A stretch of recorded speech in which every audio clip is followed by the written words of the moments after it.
it's a game changer. If you're in a position to, it's an absolute game changer. And my best piece of advice. I get a few trolls in the comments or whatever saying all you ever do is talk about social media. I can't stress enough. I mean, it turbocharged this business, but some people still can't see the value in that. The PA for me is the most important role that you'll first take on, and just make sure you pay well and get a good one. But for you and what you do, like the power of being able, as somebody that wants to get a kitchen done, I can physically look at your whole portfolio of work. I wrote the job ad saying I'm looking for an assistant. Had like 75 messages come off the back of one of the group posts. Yeah, the first one I had a Zoom call with, she was just great, and I thought, perfect, yes. I know I can turbocharge your business, put the right things in place. I've done it, and I can show I've done it with 5 different companies to 7 figures, every single time.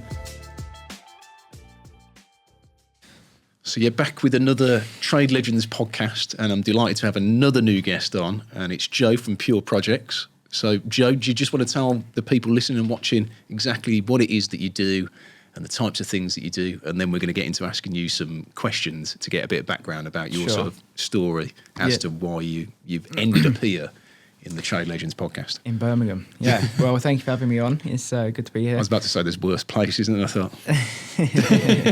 You've got a good studio. I enjoyed just watching the last podcast as well at the end of it. So I'm Joe from Pure Projects. I founded the business 5 years ago, so we've been running as a company for 5 years. And how's that journey been? Because that's one thing is that a lot of people on here tend to be self-employed and they're all their apprentices and they want to start their own business. How's that been for you? Running like the dead straight answer, none of the it's lovely. I'll tell you exactly. So before that, I started as an electrician. So I did an apprenticeship as an electrician. I quit that as soon as I qualified, pretty much. And I'm very entrepreneurial. I've always been very driven. I guess it's weird. In some ways I'm very patient, and on the flip side I'm very impulsive. Exactly.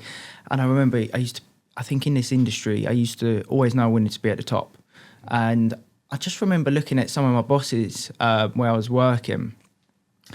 Not the top bosses, but even the contracts managers or whatever, right? And I knew what they was earning a day.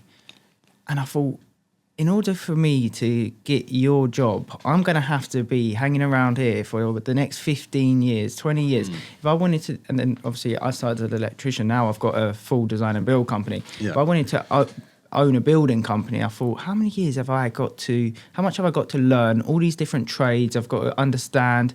How long have I got to do this before I could, get to that position? Yeah. And I thought, if I just leave, set up a company, I'm now the boss, I'm now at the top. Just like that, click of your fingers. And all you need to do is, I think with everything in life, you don't need to know everything yourself. You don't need to know the answers. You just need to know who to ask, how to ask, and how to get the very best out of that person and build a connection so that actually they want to help you, they want to give you the answers or introduce you to the right people. And I just kind of had that mindset with everything. And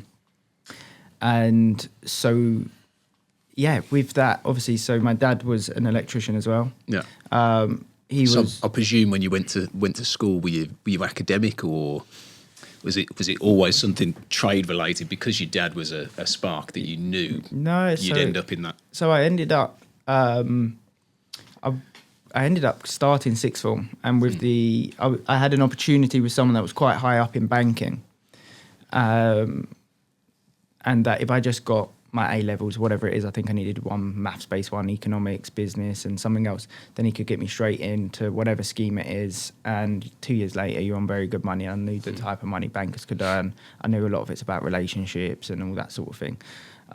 So that was actually the plan. I didn't necessarily want to go into that. It was just a great opportunity I thought I may as well take. Went to sixth form, didn't last very long. I think sixth form was the first time I got caught out with you actually need to work hard and revise. Otherwise, I was just naturally kind of clever. I didn't ever revise or do my homework, but up until GCSE level, you could kind of blag it when you got into the tests. And it just slowly, from whatever year 7 where you might be on an A, it kind of, by the time I got to year 11, I was sort of on a C. And then by the time you get to sixth form, it's like, oh, I can't wing this anymore. And I was out after a few months.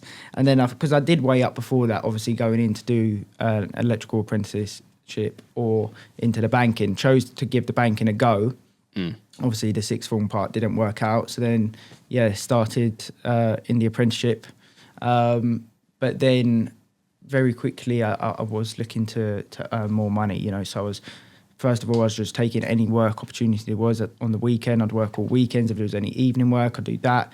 Very quickly, there wasn't just electricians doing evening work. So I started doing a lot of tiling with my friend, just labouring.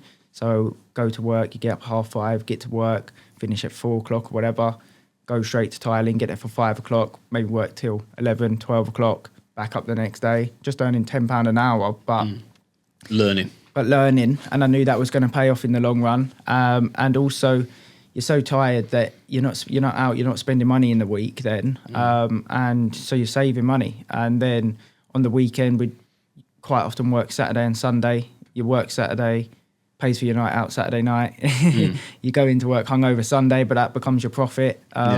And did that. Obviously worked really hard for a couple of years, and then managed to save up a good amount of money. Started my first business, which was personal shopping, like reselling high-end clothes and stuff. Yeah. How did you get into that then? Is that just something you just like? Yeah, I think just like as they call garms. Yeah, no. To be honest, I've gone the opposite now. I don't own any designer clothes. I don't think, apart from maybe my sunglasses. I have to blur that badge out. Yeah, but when you first start earning money and you're going out and whatever else, then I was into all the designer clothes and you wanted the latest stuff and whatever. And I just wanted to get into it. I saw a few other pages set up and was doing really well. It took me ages to try and find suppliers. I ended up thinking I found a supplier. It wasn't how you actually do it. I flew off to France and Italy and went to like the Bicester Village equivalents. Okay. Spent all of my money and maxed out my credit card. So I had £10,000 of outlet stock. Came back and then a few people in the industry took me a bit more seriously and then showed me how you actually get the suppliers. They were supplying to me, and over time it just built up then, and I started to understand. So I went into it thinking, if I invest all of my money, £10,000 at the time, 6 months without earning a penny, and reinvest everything back in, and after 6 months, if I can make £1,000 a month, happy days. That's a great business. If that then continues to grow and whatever it goes on to do, that's a great side hustle. That is all it was meant to be. Yeah. But that mindset 7 months later meant that I was able to quit my job. I was doing very well. I made 10 times that in a month, and was doing really, really well for 19 or 20 years old or whatever. Yeah. Then, like I said, obviously my dad's an electrician. I'd quit at that age. You're on top of the world. I always knew I wanted to go into business. My first business has just taken off. I'm doing 6 figures a year, and I think this is easy, this game. I'm going to be a billionaire by 30. Yeah. So I thought... You do get ahead of yourself. Yeah. And see, I've always watched Dragon's Den. I still watch it now. I don't watch TV, but I watch Dragon's Den. Yeah, I love it. And I always knew, even from a young age, I knew that I had something in me that could do the same as them. But what I didn't understand is they've got 100 companies. I used to research, how many companies have they got? They got 50, they got 100, So I thought, I put the pressure on myself, well, if I can't run 3 at the age of 21, I'm never going to have 50 companies, never going to have 100 companies. So I had Pure Clothing is what it was called. I then quit my job, straight away set up, before Pure Project, same company, but we called it Pure Building and Maintenance Services. And then I also set up Pure Events, which was like house music events, right? The Pure Building I set up with my dad, so we went 50-50. Yeah. And because he used to subcontract for a lot of companies doing like the heating and stuff for the electrics. Then he went out on his own. My dad's really, really good electrician, a bit old school, not very like business minded. But he's got all the experience. He understands everything. They'd build extensions and whatever, him and his mates. So I knew that I had the drive to do the business side and how we could make it a success. So I said, instead of the electrics, let's do it as a full building company. We can find other people to come in and do the work. We can get signed written vans, business cards, clothes, etc., all the stuff he didn't have. And I can sell your experience and it will work well. So that's what we did on that business. But then coming back to my point about the Dragon's Den sort of situation, I very quickly learned from mentors, learned from experience that that's not how they've done it. They're investors in businesses, and they went all in on a business, had focus, made that super successful, built a team around them, got knowledge, got contacts, etc., etc., and then they can invest. They get shares, and they just open doors and provide some information and stuff like that, right? So that's how you have 100 companies. You're not running 100 companies. You have shares in 100 companies. Two very different things. And a lot of people always tell me you need to focus on one thing. And as the clothing and the building were both growing, I realised it was, I need to go and work, because the building on the early stage, I was having to go on the tools as well. You know, we'd take any job. So cleaning off mould in a flat and repainting it and doing stupid little bits and pieces, whatever it was. Yeah. But it's like, oh, okay, I'll do a couple of days, and it's like, shit, my clothing. And that is making me very good money. So I need to get back on my clothing, because I've got to reply to loads of messages, send out order. Weren't focusing on one thing. Weren't focusing on one thing. And I thought, then obviously COVID hit. Coming out of that, to be honest, it completely ruined the events. I did one more event after COVID, but I didn't really want to go out that much anymore. I wasn't super passionate for house music. I just love going out on a good night out, and it's great when it's your party. So stopped that one after one more. The clothing, even that, I didn't want to really wear the clothes anymore. I wasn't really passionate about it. I think everybody lost a bit of vibe, didn't they? After? Yeah, so it wasn't, I wouldn't say it was an easy decision. Well, it was a decision that was always going to go that way, because I had the invested interest, obviously doing it with my dad. I knew I wanted to get into property down the line as well. So it's a great avenue to play the long game, to go for the traditional business. I knew it's not going anywhere. I also knew what I'd learned from these other businesses on the marketing side, the advertising side, the branding side, the building of social media. I had a good social media page on my clothing. I knew I could bring that to this traditional old school business. And I thought, I had learned that the industry is harder than I first expected, but I also knew that this can be a walk in the park. When I crack a few things here, as long as we constantly try to move forward and we try to improve, and there's some simple things you can do in this industry to get so far ahead of everyone else. There's a lot of dinosaurs in the industry. Exactly, a lot of dinosaurs and a lot of cowboys and people that just don't take pride in how their branding looks, how their website looks, how the stuff that the customer first sees. They don't see what's in the wall. They're looking at what they know, what you look like, what exactly. Your brand looks like. So I decided to play the long game, and went all in on this company. We rebranded to what you can see now, Pure Projects Design and Build. Made it look a lot nicer, a lot higher end, because the old branding was all tied in. It was like a slight variation of each company logo, if that makes sense. Yeah. So we changed the branding. The design and build meant we started, because we'd always get asked for the architects, the structural engineers, the interior designers, the supplying, and we'd always be near enough sorting it, but never really making anything of it. And we decided to just rebrand and go for it all ourselves. We've now got in-house interior design. We supply handmade kitchens that we make ourselves bespoke. We supply everything else.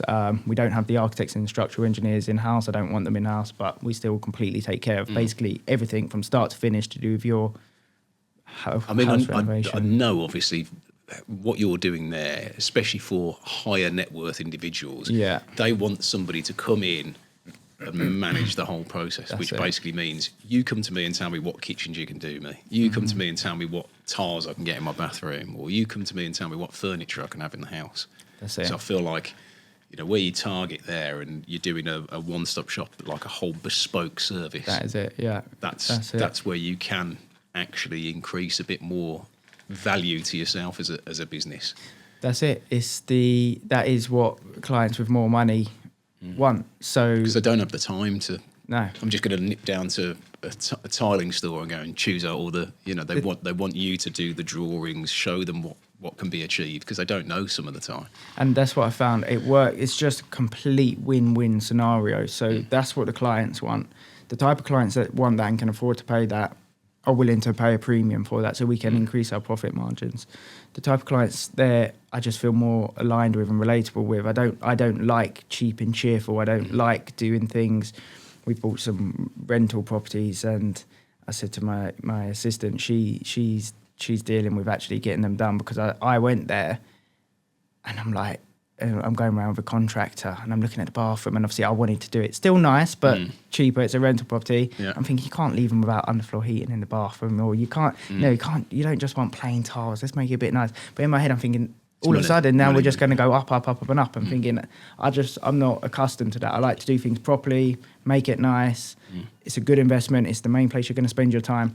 And that's where I am. So I like to work with the sort of higher paying clients that we feel aligned with. So a lot of it just makes it so much more profitable as well. So having the backup of the supply items where, sometimes some stuff does go wrong, but if you're supplying the full bathroom suite, all of the flooring, you can rectify it a bit quicker. You're not reliant on somebody else that supplied certain things to you. Exactly. It's just everything. When it's in your control, the jobs run smoother.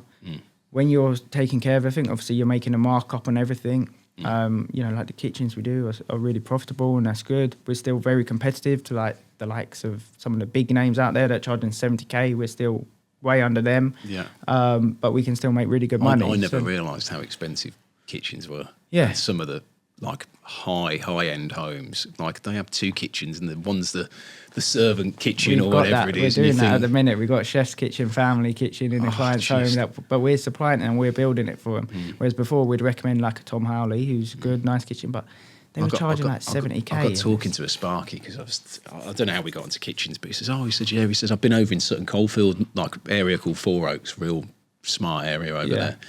And he said, I've just done a kitchen for somebody. I was like, right. I said, how much did they spend on it? Like 50, 60 grand. He was like, 200 grand.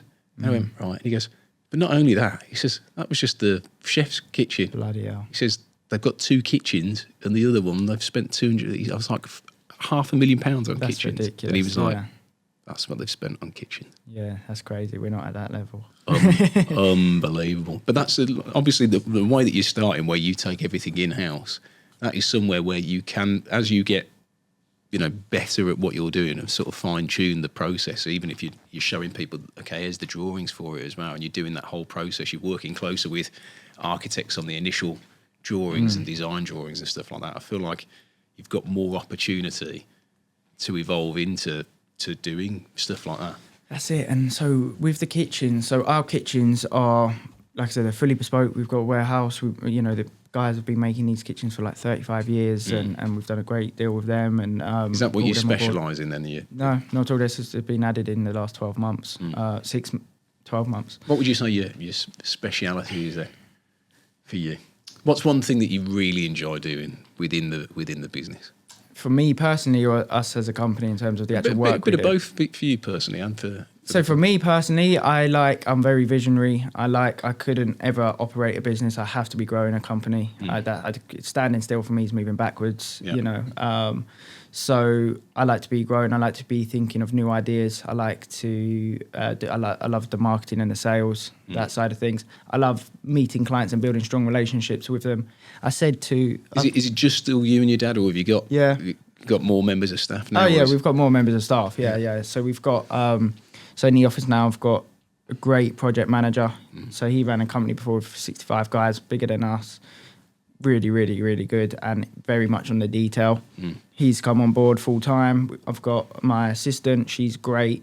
Really, really good again. Like just find a good PA. I didn't know what a PA was. I thought a PA would just help with like admin tasks. If you get a good PA, it's a game changer. If you're in a position to, it's an absolute game changer. And my best piece of advice, which I'd heard people say before on podcasts and videos, is just the PA for me is the most important role that you'll first take on, and just make sure you pay well and get a good one. A hack that I did was, somewhat a hack, was in the local Facebook groups. So where our office is, it's a nice area. There's lots of mums and stuff there that an unfortunate position that they don't need to go to work, but they would have had maybe some super successful careers in London. They've had a couple young kids, and now at the age where the kids have gone to school and they don't want to go to London, but a bit of extra pocket money a month and getting out of the house and having a purpose, not that they don't have a purpose, but in career wise, would suit them well. So I wrote the job ad saying I'm looking for an assistant and what sort of the roles responsibilities would be. in helping me. And I just said, look, it's in the office, but I it's need a obviously work local. mum. Yeah, and I just said it's flexible hours, so like 9:30 till 2:30, flexible if you need to do anything with the kids, flexible in the school holidays to, that sort of thing. Had like 75 messages come off the back of one of the group posts. That's where I'm going wrong then, I think. Yeah. Facebook groups. And like people that are like been legal in like legal companies, law companies, and all sorts, just super qualified people. Yeah.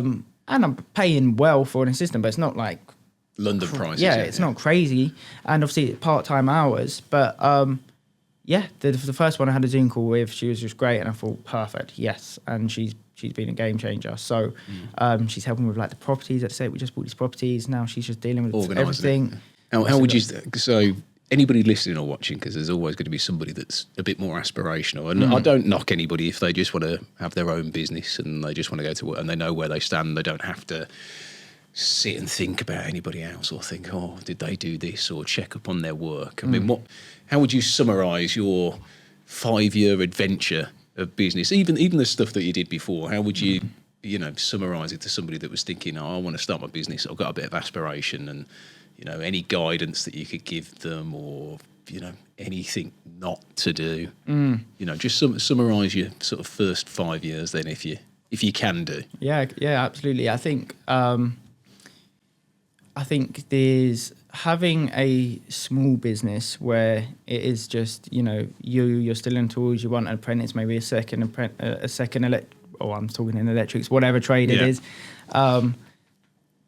For that, just go for it. There's really no risk. I don't think you need to think too much. Just take action. In the trade, there's so much work out there that you're never going to struggle. I think I actually made a video on this about saying, if you're sort of on the fence and you think, oh, I could get some jobs, but maybe not fully, first point of call is call up, I don't know, I'll use electrician as an example again, but this applies to any trade. Call up 5 companies like mine, right? And just introduce yourself and say, call up 10, 20, however many it takes, call up, go meet them, ask for a quick coffee, go to their office or meet them in a coffee shop and tell them that what you're looking to do, you're looking to set up, that you want to obviously subcontract some work, whether it's just, even if they pay you a good day rate for a couple of days a week, but it's taking a step away from that company, from that sort of mentality, and giving you full flexibility of your diary. So if a private job does come in, and you can really start marketing, you can set up your Instagram page, your social media page, your website, your branding, you can start pushing yourself out there as a company. But just have basically these people that you can call, everyone's so busy that you can have these people that you can rely on basically to give you work on price, even pay a good day rate. I think that puts off a lot of people, is they think, okay, like when I work for somebody else, I wake up in the morning, those jobs are already pre-booked. And I think it's not until you go, right, I'm going on my own. Well, the phone hasn't rang. How do I get any customers? So it's good that you sort of mentioned that's the way to do it, and then that just gets rid of the fear. That's basically all you need to do is you need to get yourself started and get rid of the fear, and then you'll realise when you get in the industry, oh my god, there's so much work, that you are going to start picking things up, and you do one job for one person, they recommend you to the next. Would you say then that that's your main source of work, is word of mouth for you, or would you say social media helps with any of the stuff that you do? So the word of mouth was very much initially to get started, and it still is strong. However, we're in now a position very much where we're very selective with the clients we take on, like very selective. 95% of the jobs we say no to. And the only way in which you can do that for us has been through, a couple of ways. Is one, strategic partnerships. So, and again, it's about just go in beast mode when you need to do this. So, for example, reaching out to architects, interior designers, whoever it is that could feed you consistent work.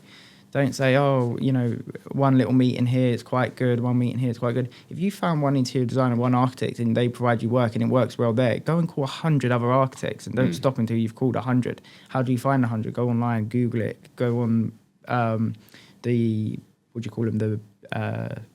board, what do you call it, like the institute, the rebar and all of that sort of stuff, House, all of those places. You'll find all of the local architects, interior designers, engineers, whatever it might be, building companies, if you're in a trade. Yeah. Because I know as well from sort of like working with my architect is, I know he started recommending builders off the back of people going, like say somebody like you going to him and saying, look, I've got this client and they want such and such, can you do the drawings? So when you pass some work back to them and then they pass work to you, and then eventually you've got a consistent stream of work coming from that one architect. Exactly. And I think exactly, and that's exactly what we've done with Naturally. And for a while, it was that natural. Okay, we've got a few architects recommend us and we recommend them and da-da-da-da. So how can we just, if we need to 4x the company now, 3x, 2x, 5x, whatever it is, what works? Okay, that works. That brings us $500,000 a year. If I want to get 5 million a year, how many architects have we got currently in our wider sort of thing? 5. How many give us work at any one time? 2.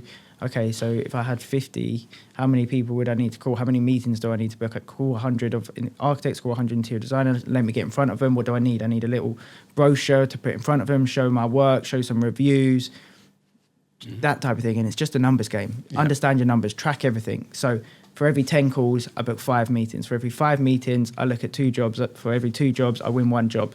Right. What's the average value when you're going to those type of people? For us, maybe, I don't know, a couple $100,000. Okay, now I just repeat that, do that 10 times more. Do you know what I mean? Like sometimes it's people just overcomplicate it and don't take it into their own hands. If you really want it, you can do it. And if it's, you'll get the data very quick. If you call 100 and you've not managed to secure a job, then something's seriously wrong. Tweak it, review it, ask someone else for advice. But realistically, you just got to do it. And a lot of people, I think, will probably just call the first 2, 3, 4 and then give up. Keep going. Or even if they do call 10 and they get 1, that one's enough. Yeah. But then I always sit there and think, well, if that one goes.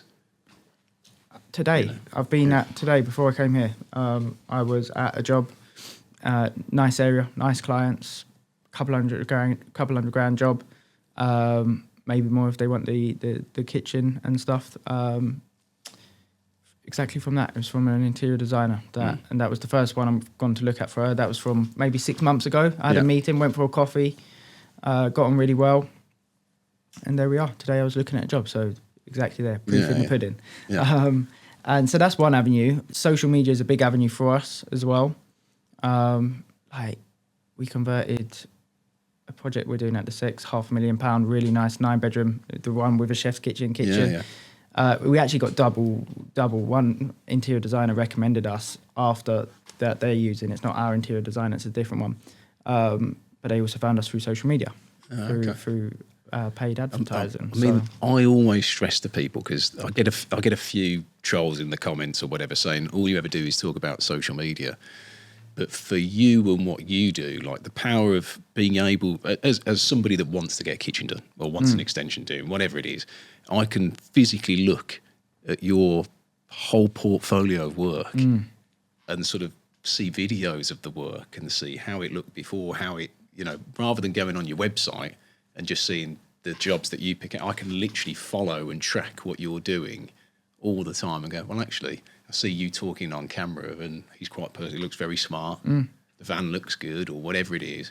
And it's just such, like, I can't stress enough. I mean, it turbocharged this business, but some people still can't see the value in that.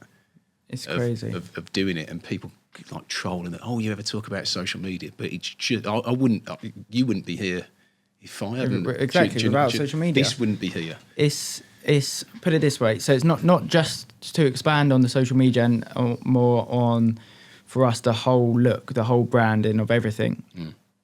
About half our profit margin of the whole company is from, half is probably from the guys on the tools doing the job. Yeah. And the other half, 50% of what we're making, which is near enough works out, I know what most people make in the trade, double what everyone else makes, profit margin-wise, what we set out to make. That second half is all from the look, the feel, the branding, the height, all of that stuff that you do. Okay, yes, it's always evolving. You have to keep on top of social media, but a lot of it, you only have to kind of mainly think of and do once and put some things in place, and now you've just doubled your profit margin. Like it's insane to not think about. And if it's not your speciality, find someone who it is and pay it. Like, just pay the price. Ladies and gents, just a quick one to say a huge thank you to our new headline sponsor, CT1, the best sealants on the market, voted for by the British public. Not only that, it's made in Britain as well. So go and support a product and a brand that is made in the UK. But I just want to say to you, they've got a brand new product out, which is the BT1. It's a combination sealant and adhesive like the popular CT1, but it's perfect for keeping a hygienic environment. And it's designed to completely stop the growth of bacteria, microbes, and fungus. And not only that, this stuff is strong. Now, it's going to be available at Travis Perkins, Wickes, Jewson's, and pretty much everywhere else, so there's no excuse not to go and give it a go. So we're really happy to be partnering with CT1. So where's this is like a, because I ask this question and I always think I never really knew, but where would you see the business then maybe 5 years down the line? So you're coming into your first full decade. Where would you like to be as a business? So and how do you see it sort of evolving from where you are? Is it more staff? Is it more jobs? Or is it higher end jobs with the same amount of staff? What would you? Yeah, so we've been strategizing the last couple of weeks on this, because like I say, we've kind of accelerated, hit some good targets, and now it's strategy. It's weird. The 3-year plan is now, okay, this is now my next 12, like the 3-year plan is always there. And it's not that I ever doubted you're going to get it, but now it's like, okay, what is this? Is this actually my next 12-month plan that I'm trying to hit? And it's like, this is crazy. But I want to get to, I'm now building it as an ecosystem. So I've got having a holding company with then, it's still going to be pure projects, but then the subsidiary companies under that. So breaking it down to main projects, which is like the large ones, I don't know, we put a figure to it, 200 plus. Then kitchens, bathrooms, extensions, loft conversions, just as an example. So breaking them down. So if you did just want an extension, 100K, okay, cool, that can go into that sort of subsidiary company. For each of those companies, it needs a structure, it needs a people structure, and it needs to understand at what point in time do I need to bring someone else in. So, for example, if you're running at 500,000 turnover, it just needs a real key site guy and the team underneath him. He can manage all of those. What does it need? What support does it need from this holding company? Well, it needs the marketing, the sales, the accounts, and we'd have a project manager overseeing that company. But also, if it's 500,000, probably at least 2 of those. So maybe a project manager to every £1 million, for example.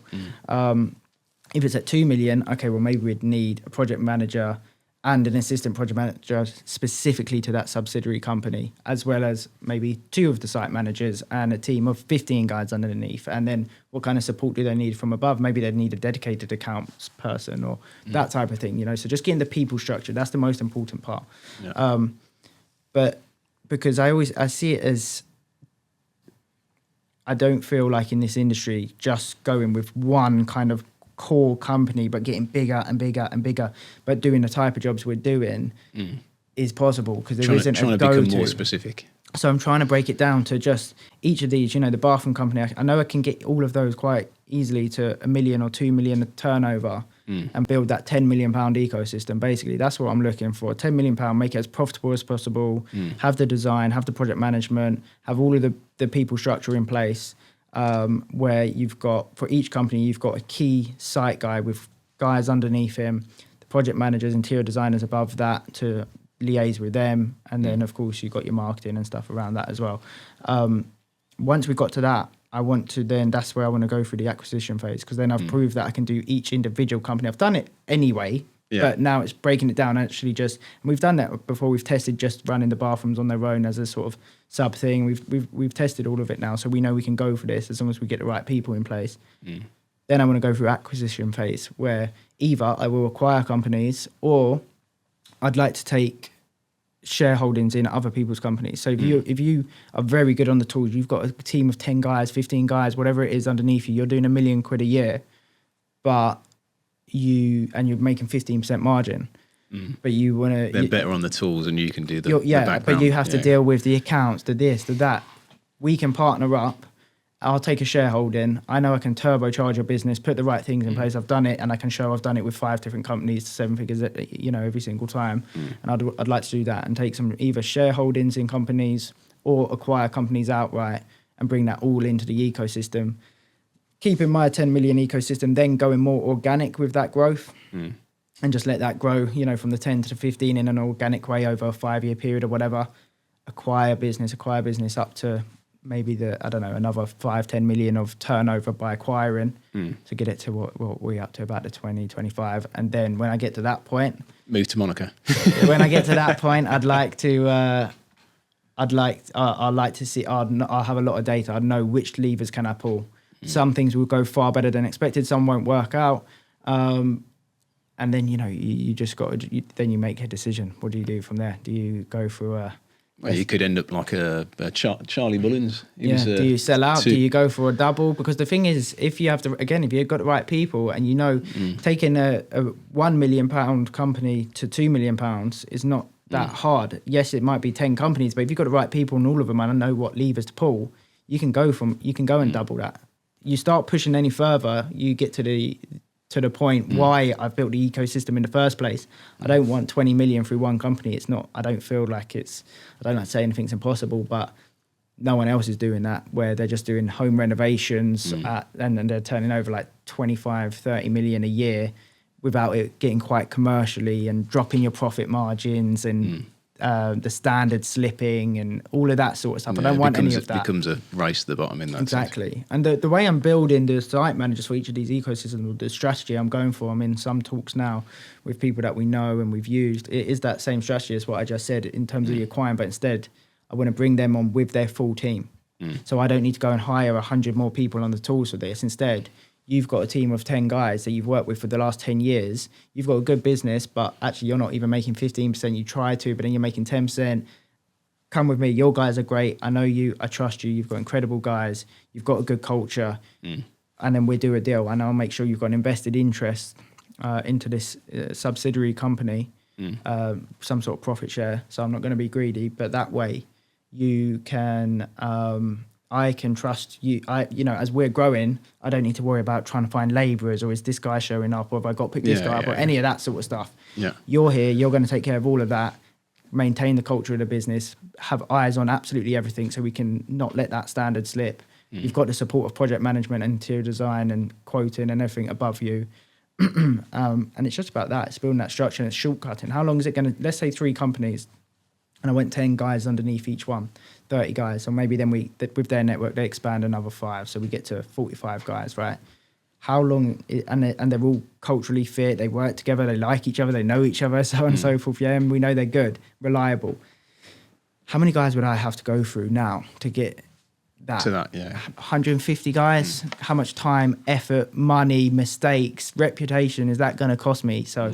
Again, back to what I did in the first place of starting a business, where people say, no, you got to wait 20 years and be organic. I thought, what's the biggest leverage thing I can pull here? I can take you, we can do a deal. Let me focus on what I'm good at. I can market, I can sell, I can push the profit margins. I can, all that side of things. I can build a vision. And what I'm not as good at is running all of the guys on the site. You're good at that. Let's team up. Let's do a deal. You come work with us. And yeah, that's the strategy. So that's where we're at. That's what we're looking at. Exciting, big plans, but it's that's the plan. I think the whole attitude to money in the UK is completely wrong. Like in America, it's classed, if you were successful, that's the American dream.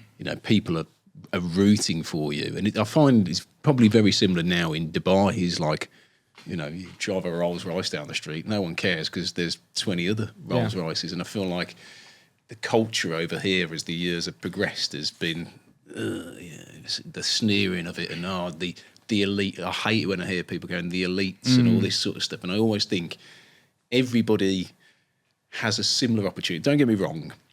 If you were born into like real abject poverty, but then you listen to stories like, Francis Ngannou, the MMA fighter, and he came over to Paris living on the street, and then it's like, he's fighting Anthony Joshua, Saudi for mega money. Like I always think you create your own destiny, your own 100%. path. You do. It's just a mindset.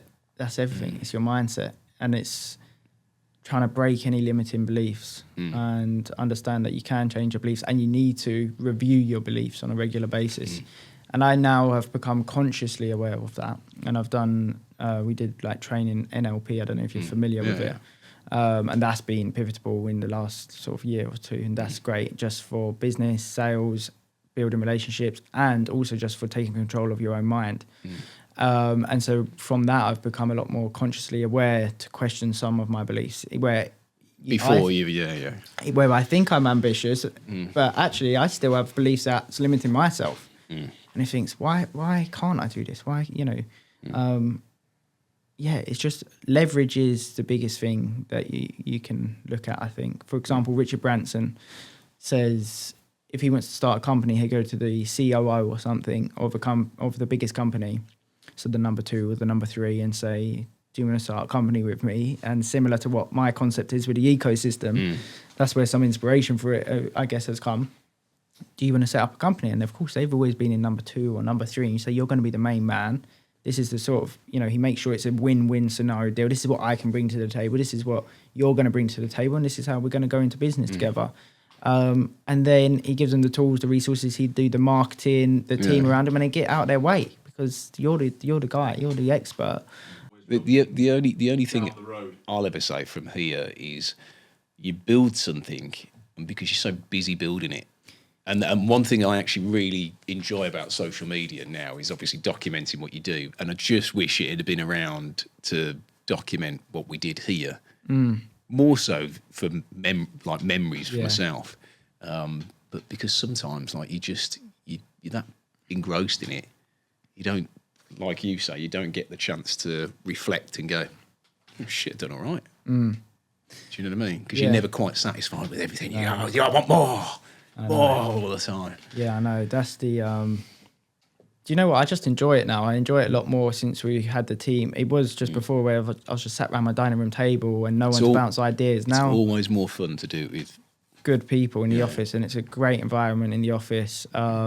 So yeah, I'm enjoying that a lot more coming to work, and the podcast that we're doing, enjoy that so much. So and having the flexibility to take the time out of the day sometimes. What made you start your podcast then? What was the theory behind that? So I wanted a podcast, and I wanted, I list all my goals, and I look back at the goals when I first set them out, and this was kind of before everyone was doing podcasts. One of the goals was I wanted a podcast, but I felt like at the time, podcast was very much, you have to be super successful. So I thought, okay, if I get to 50 mil, I can probably start a podcast. So only 50. Yeah, but I thought, otherwise who wants to listen to me? But anyway, we was at the EMC. I don't know if you've heard of it. It's good to come down. They did one in London, or they've done a few in Brighton. They did one in London, then it went back to Brighton. I think they're bringing it back to London. I don't know when, but anyway, it's like an entrepreneurs marketing conference, but it's more than just for the marketing guys now. They have lots of guest speakers. It's over like 2 or 3 days.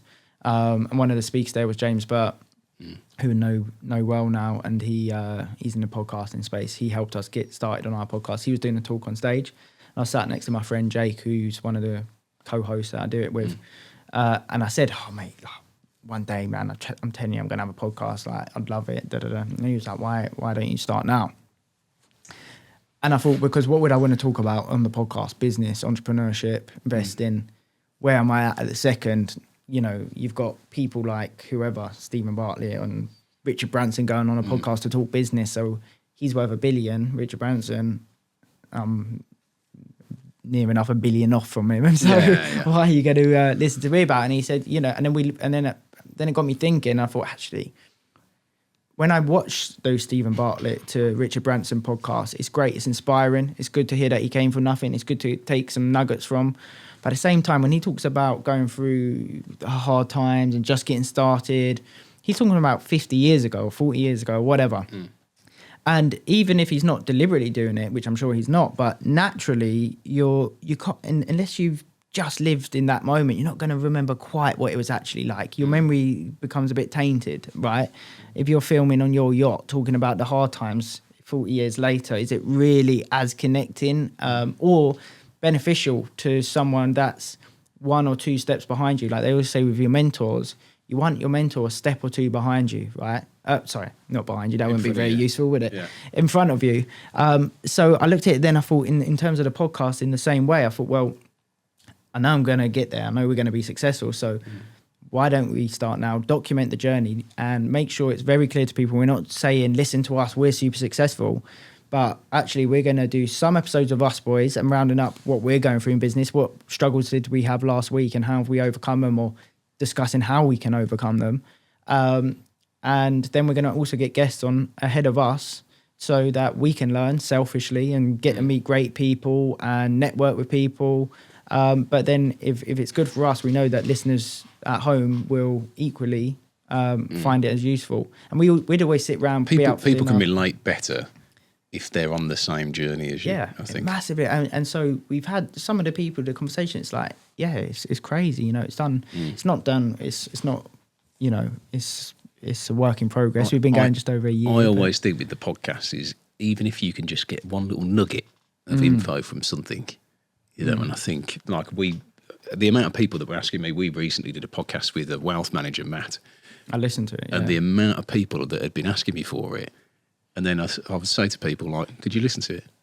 Oh, I did, but and I'm thinking the amount of nuggets in there for people, especially tradesmen and women. He was going on about starting a pension for your kids, junior ISA for your kids, just like standard stuff. And I was thinking like, the amount of tradesmen and women that say to me, "Oh, I'm not very good with my finances." Oh, I was like, come on, just listen to it, take action. Just even if you skip through a bit of it, just. That's it. That's what podcasts and stuff are good for. Books, podcasts. Audio books. I stick audio books on in the car while I'm driving. I just finished one on the way up here. Have you read They Ask You Answer? No. Yeah, it's a good book. Marcus Sheridan, I think it's called. It's a marketing book. It's good. It's about putting out content. I'm on like tax books at the moment. Are you? Yeah. It's like sometimes I'm like, stay awake. Yeah. It's literally, they are like, they put you to sleep. But there's, like I say, you'll hear one nugget and you go, oh, hello, rewind that. I read a good one. I can't remember what it's called. It's a well written one. It's quite a short property tax book. Can't remember what it's called. But it's with all of that. You want to be yourself, have your plan, have your vision, but then get all of this knowledge and just take a little bit here, fine tune yours, test something, and make sure it's still you. You're not just all in on one kind of guru, quote unquote, that it's now not you and your business and your vision, but just taking little bits, taking little nuggets, implement it, learning things, just shortcuts you along the way. Are you wasting time? I think that some of you probably are, and I have a solution for you. Nobody wants to do any type of admin. Now, I have a solution for you, and it is called Tradify. It's a fully automated job scheduling, invoicing, and quoting all in one place. Now, that software is going to save you 12 hours a week, and all by using a simple software solution. Now, you can try it for 2 weeks, absolutely free, no cards needed, and you'll even get support in person from Tradify themselves. Now, when you're done, you can always come back to me and thank me, but just enjoy the extra 12 hours that you're going to gain from just using the software. I think that'll be good to lead on them for final thought. Because what we do like a bit of it's almost like a Jerry Springer thing where I ask you for a bit of advice. Yeah, I mean, you can shamelessly plug yourself as well. Like that's not a problem. But just one bit of advice or like a nugget of information that you think is really relevant for anybody listening or watching. It doesn't have to be specific to one group of person or an electrician or whatever. What type of knowledge or one thing would you like to drop out for anybody that's listening or watching? It could be like, well, if you're going to start a business, this is what I would do, or whatever it is. What's one thing that you think would really help somebody if they were listening or watching this now? I think whether you are sole trade, just you, yourself and I, or whether you're trying to grow a company, have what I'd call the modern twist on your business, i.e. the branding, the marketing, the social media, the website. You might not even need all the social media, but like to go crazy, but just have that online presence and make it all look nice. So don't go for some cheap crap graphic designer when you're first setting up, right, on Fiverr because you heard you can get one for a tenner to knock out a website. It's an investment, and it's an investment that's probably going to be for ROI, the best investment you're ever going to make, ever. It's not some 10, 20% a year. You can literally double what you're earning. Logos, and you see people using a stock. Yeah, what are you doing? Yeah. It's crazy. Invest the money. It's not, instead of spending 50 quid, you spend £1,000, but that's going to increase your income probably within the next 12 months of £1,000 a week. So make the investment, make your branding, and you don't need to have the answers for this. If you're not good at this, don't try and become good at it, because you're still going to probably do not the best job. So that's why I've got these guys. Yeah, exactly. But find a company, whether it's in the trade industry or if it's any industry, someone you know that you look at and you think, okay, that looks really good, that looks really professional, that looks smart, and ask them to make an introduction to their website designer, their graphic designer. People will do that. They'll help you out. And just get all of that good. Get your uniform looking really nice. Get your van looking really nice. Get your business cards looking nice. Get the templates for like your quotes, your estimates, any documents you send over, just headed paper, all of that, all your branding, your email signature, just all these small things. That it sounds a lot, but basically find someone, they'll do all of that for you really easily. You say it sounds a lot, but I honestly think it's basics. Maybe it's second nature to me in here because of the way that we operate, but I feel like you got to get them right. You've got to, because I think almost because it sets you apart from everybody. If you look professional, then regardless of your work, you've already said to somebody, I might be more expensive. Exactly. But that's what you're going to get. Exactly. And just small things, like especially when you're starting, just even being on time. I was going to say on time, sending your estimates on time, following up a call, just all of that is the basics. So when I first started out in the property game, obviously I don't renovate any of the houses myself. And we were looking for a main contractor to partner up with and basically carry them through, so they know instantly. Like Andy, who I work with now, he will go, okay, so kitchen door's got to be like that, so it's got glass in it so you can see through. Like he knows now pretty much. If I gave him a blank canvas, those are going to be my choices, and that's what I wanted. But I went through to like 3 or 4 main contractors initially. One of them I'm still waiting for a quote from. Do you know what I mean? One of them didn't turn up. Yeah. And one of them I'm waiting for a quote from. And the other one, to be fair, got back to me. But like literally, that person to person. Like the guy I'm with now, Andy, he's similar age to me. I can pick up the phone to him. He's accessible. His quotes come back. Everything was, do you know what I mean? Yeah. The only thing that lets him semi down is he doesn't brand any of his vans. And that's fair enough because of tool theft and stuff like that. So he's a bit wary of that. But the way he was compared to all the others, and like you say, if you just do those few things, it sounds long, but like I'm saying, compared to the amount of work that goes into doing a job for the margin, this stuff's the easy part. This is where you should be looking at thinking, my God, this is the hard bit starts when you start doing the work. Exactly, that's what I mean.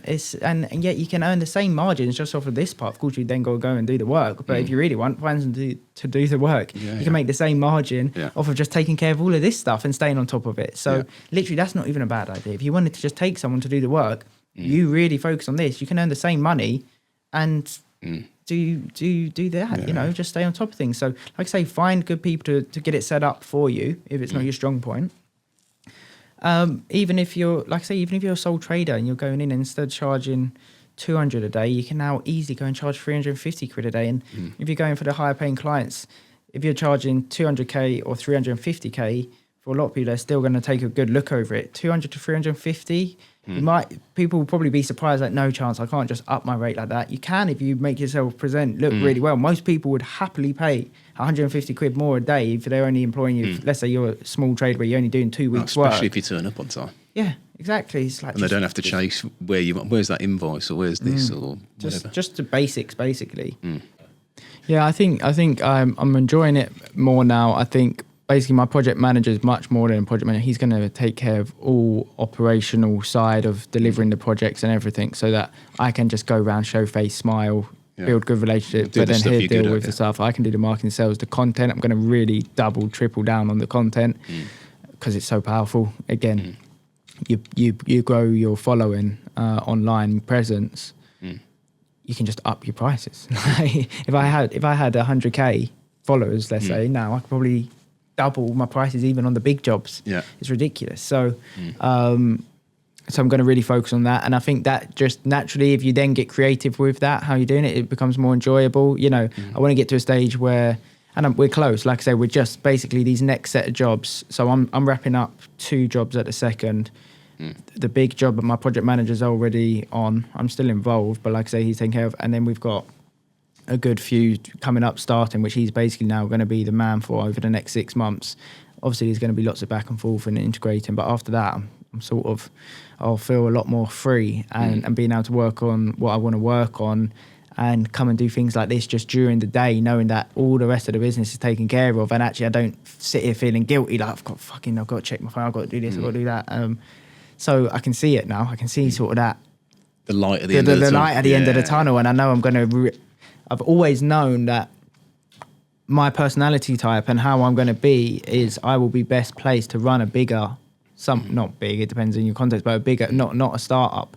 But I know you have to go through the startup to get the knowledge and the experience to be able to go and run a 5, 10, 20 million pound company. But how I am, what I'm suited at, is just doing the small bits, what I'm good at, but doing really, really well. That's where I want to get. Good luck to you. Hopefully, me and Jack get a penthouse suite in Todd Towers. Yeah, in Todd Tower.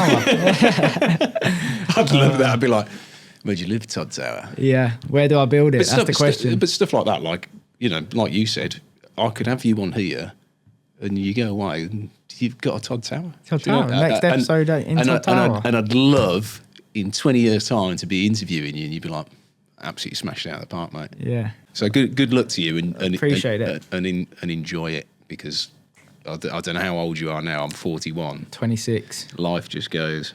Yeah. And the funny thing is when you get married, you have kids, and you start to, like, even now at 41, like the difference. I said this to the sis, because the sis is like 45 now, and she's I'm fucking knackered, you know. And I was like, the energy that I had round about 29 to 30 is where I feel like I peaked. I was a absolute savage. Like I was like, boom, all the time, living on like 6 espressos a day. I don't need sleep. Come on, you know.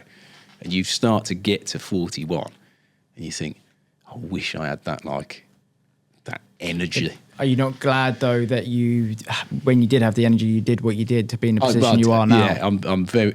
I think a lot of people, because I see even people that I went to school with, and they're 40 and they've not experienced that peak, if that makes any sense. And I feel like they've not peaked and they're on the decline. But I just feel like, you know, always untap your potential. And it doesn't have to be that you have to be super successful and run a business, but, you know, you have to be like, you want to be really good at what you do. Do you know what I mean? It doesn't matter what you're doing, even if you're a dustbin man. Do you know what I mean? But you're the best one. Everybody knows who you are. The whole street knows who you are. You're on time. You like you say, it doesn't. But whatever you do, you just have to look back and say, I did that. Do you know what I mean? I didn't want some pride, self-pride. Didn't want my life to pass me by and go, what have I done? Do you know what I mean? Because your life is a little storybook for yourself. So, what else? What other advice would you give other than enjoying the journey? Don't ever be worried about doing something and thinking, I'm going to fuck that up, because I always back myself. So even if I made a mistake on something, I can rectify it quick enough to sort it. And the only... Not making a decision is still a decision, if that makes any sense. So I always say to people, just go and do it, because even if it fails, 9 times out of 10, you can rectify when something goes wrong. If you've never done it, you can't... You're not, you know, not controlling that situation, but you can't direct it. So if you sit there and you go, I'm just going to do nothing, nothing happens. Move the needle constantly. Move the needle. And I think you certainly also get to a point in business quite early on where you become a very busy person, but not necessarily moving the needle and taking it one step in front of the other, 1 foot in front of the other. And that's something that you have to be able to delegate as well. Yeah. It took me a very, very long time to be able to trust people enough to delegate. But as soon as I let go, I mean, he'll still tell you sometimes now I find it hard to let go, don't I? Sometimes. Certain things. But as soon as you do, that's when you grow. Yeah, but there's things like that. That's where my mindset's shifting. Like I say, it really helps by having good people around you. So now I'm looking at everything I'm doing and saying, who could do this? Who could do this? And then how can we monitor that? How can we then put the systems and processes so that next time they can just teach the next person or whatever, and it's documented as your sort of company handbook. So that's what we're doing, delegating and and freeing my time up to enjoy doing what I want to do, basically.